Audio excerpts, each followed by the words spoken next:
If you could be an animal for one day, what kind of animal would you be? I'll answer that at the end of this video. Welcome to Oh Yeah Disc Golf. It is Joey. It is Monday after a tournament. Hope you guys are having good times. Hope you guys are always having groovy vibes on the course. And hopefully sometimes you're trying to throw those funky lines. I just got finished back at school today on my off period. Just got finished with a big C-tier tournament here in Austin, Texas, called Throwing Down the Gauntlet at Circle C. It is a series of events, and they do a pretty fine job as far as organizational. We'll talk about that a little bit. We'll talk about how I did, and at the very end, we'll talk about how to improve. One good point on how to improve your game every single time. Again, before we get started, if you like this kind of content, this is a grassroots organization. My wife and I, Stacy, has a torn rotator cuff and labrum right now, so she's not on the channel as much as she's rehabbing. So right now it's just myself. But if you'd like to like and subscribe, hit notifications, all that kind of good stuff, as we try to bring it from a perspective of a MA3, FA2, age protected, 47 years young. Level 47 is what I like to call it, and how we compete and how we get, not only do we have fun, but a lot of us, we still love the competition, and how do we compete and have a good time out there on the course. Circle C Metropolitan Park in Austin, Texas, one of probably in my top 5 overall as far as in the Austin area, like to play that, in addition to probably either top 1 or 2 as far as it goes wooded courses. It is a wooded course. It's a long course. I don't have the numbers in front of me, but they have 2 par 5s, number par 4s. But then they also have some scoreable par 3s. Again, I do love Circle C and the fact that for most holes, they have a long and a short. So they can get the MA1s and the MPOs and the FA1s with a little bit harder, different lines with the longs, but they also have got the shorts for us. 27 people at 27 MA3s out there on the course on Saturday. It was 2 rounds. It was over 85 degrees. And it was unfortunately a shotgun start, which I am not in favor of, but I understand having it because you need to have it. They're trying to have a C tier in both, 2 rounds in one day. Let me get this out of the way real quick. One of the few things that I did not, I was just confused as far as this is my 3rd year of playing tournaments. So I'd like to think that I've been around and played. I think I've played roughly probably between 30 and 40 sanctioned tournaments in the years I've been playing. I was a little, I don't know what the right word is, I guess, not frustrated. I was a little surprised. That's what the word. I was a little surprised that they only had water at hole 1. They didn't have water, and not even a case of water was just dropped. So for me, it really wasn't that problem. I started on hole 12 and 13. So when I got to 1, I could fill up. But if I were to be starting on holes 2, 3, or 4, being in a long course, being rocky, being elevation, and for 90, probably 5% of us, you could not bring your cart, so you had to walk with your backpack. I wish they would have had more water on the course. Some people throw snacks out there, bananas and oranges or clementines. Some people throw fruit snacks. That's awesome. That's not a necessity, but the water, I think, there was no even water fountains on the park.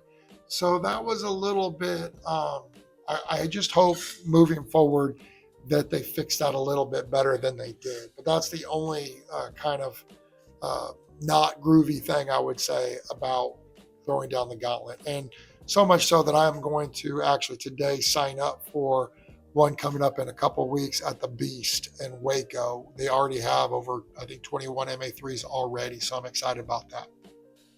Anytime I can be in a tournament with more than 20 throwers, sign me up. I'm down for that.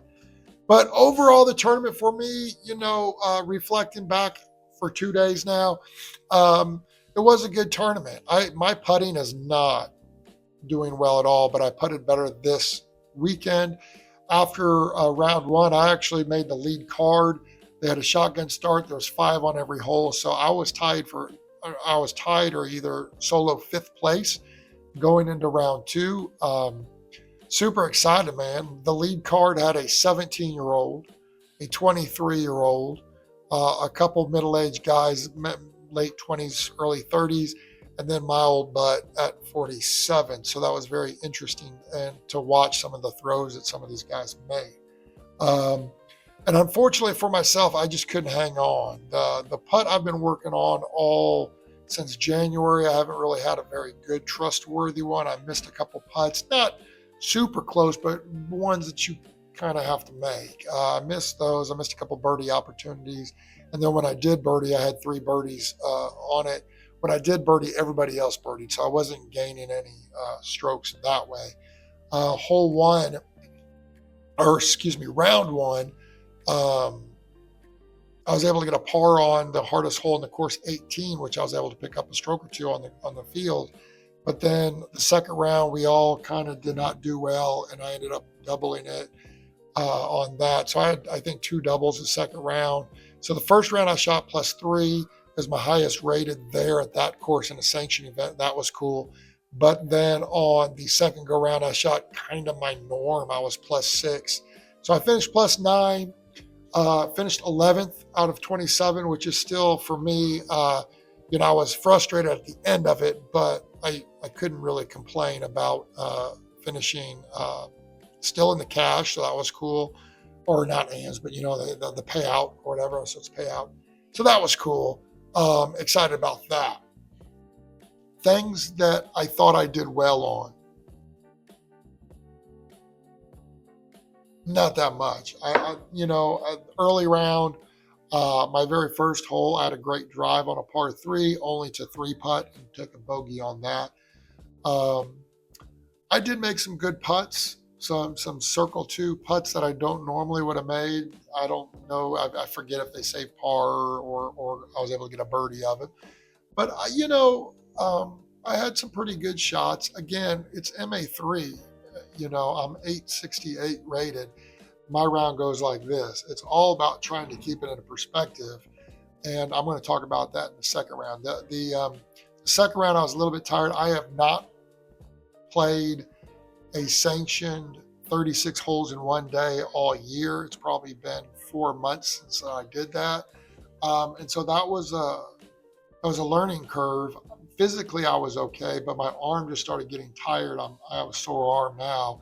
And because of that, my release was not, I was struggling. In fact, one par 3, I got a double on, in which looking back, you're like, how in the world? I know that you guys have all had that, where you look at a hole and you're like, oh, 242.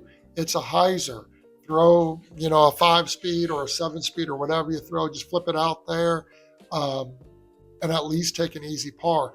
Oh no, my friend, let me grip lock it, throw it into the first trees, then try to get it through the trees and throw it to the next side of the trees, and then end up with a 5. So overall, though, it was a great experience. Overall, they haven't released it yet, but I should have had, over 40 points, as my goal is to try to get over 1,000, to try to get it to Amateur Masters for 2027.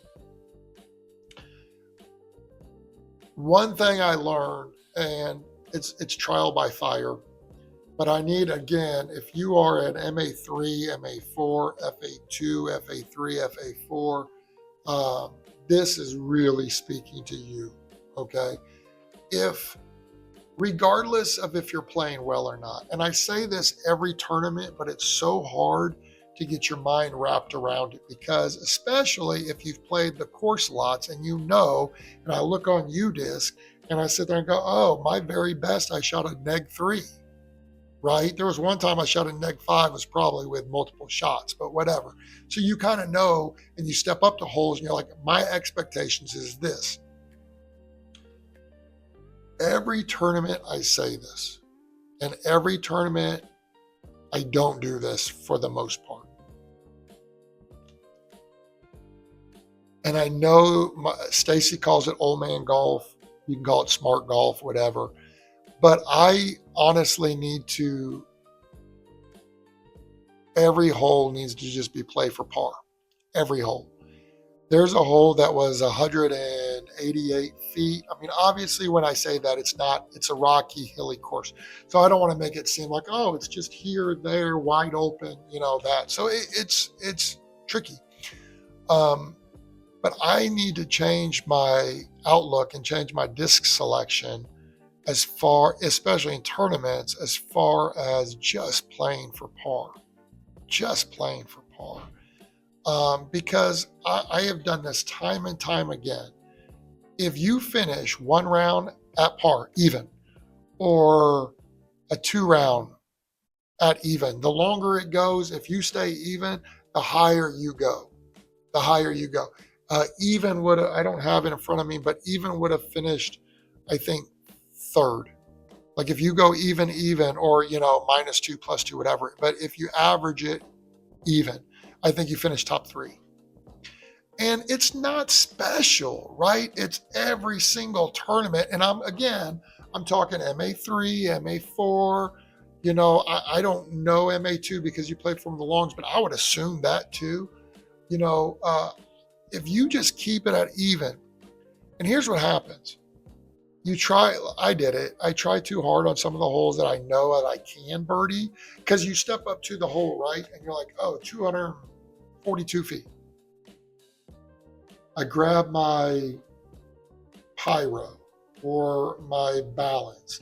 But then I see the other guys throw, and I see they're ripping it and it's going down. Now, I'm not comparing the arm speed. I'm just saying that you see them throw and it's a good throw, right? So then I look, and here's exactly what happens first round. I had it in my hand. I see 2 good throws because maybe I'm throwing third, fourth, or fifth. I put it back and I grab my Explorer. I love my Explorer 7502. And now I know it in my head. I know it's a faster disc, because now I'm thinking, you know what, if I give it a little bit of oomph, I can maybe get closer and make it in the bullseye, right? But then unfortunately what happens is, because I have that 7-speed, then my body, because it's 242 feet, I know technically I need to throw it at, say, 60 to 70% and not just rip it like I probably normally would. That combination with bouncing up, but then changing your body on this hole, because with the end goal of trying to put it in the circle, causes me to release early, nose up. It flies, it hyzers out, and then I'm barely getting par. Birdie's out of the question, but I might not even get par. And those small, and at +9, I can easily go back and say that I had 9 strokes within 2 rounds, that if I would have just took a step back and just, change disc or change where I wanted to land, I would have, the percentages were so much higher. Maybe it was a step putt I was actually trying to go for, and I step putted it through it, tried to throw it too hard, throw it too up, nose got up, and now I missed instead of turning it into a tap in or a in the bullseye tap in, now I'm putting from 22 feet, and I might make it, I might not. And because again, it's a half-hearted bid. Like I went to step up, and in my head, I'm thinking, oh, I'm going to go for it. But in reality, if I had video, I probably was like half-hearted it. And then because I did that, the nose goes up, I'm afraid, the wind kicks it. And then all of a sudden I'm down with a bogey or even worse. So again, tip of the day, I know it's maybe not as much fun when we're practicing, that's different. But if you're in a sanction or even in a league, if you care about ratings, if you care about beating people, if you care about the cash line, it is so imperative to be able to reflect and step out in the middle of a round and say, put that disc back. Where do I want to land? Give me a par. Give me 18 pars. Because I believe the birdies will come, but hopefully the bogeys will stay away. And then all of a sudden even if I can't remember the last time I shot an even rated round and was mad about it. But yet I go for things and I'm like, oh man, I shot a +3. Well, that was good. I could have easily got a par. I could have easily got it even. So lesson learned. I think in a couple of weeks, I'm going back to Waco to do the beast again. It's a throwing down the gauntlet again. It's 2 rounds. It's a B tier though, so I'm super excited about that. Until then, always make sure you are having groovy vibes. Always make sure you're trying to throw funky lines. Maybe not in a tournament or a sanctioned league, but all those things will equal good times. And last but not least, if I could be an animal for one day only, I would want to be a great white shark. I don't want anything attacking me. I want to be swimming in the ocean, see all the things. We've explored so little of the ocean. I would love to just swim around, have everybody fear me, can swim real fast and go see down there. Put what you would be down in the comments, and we will see you next time.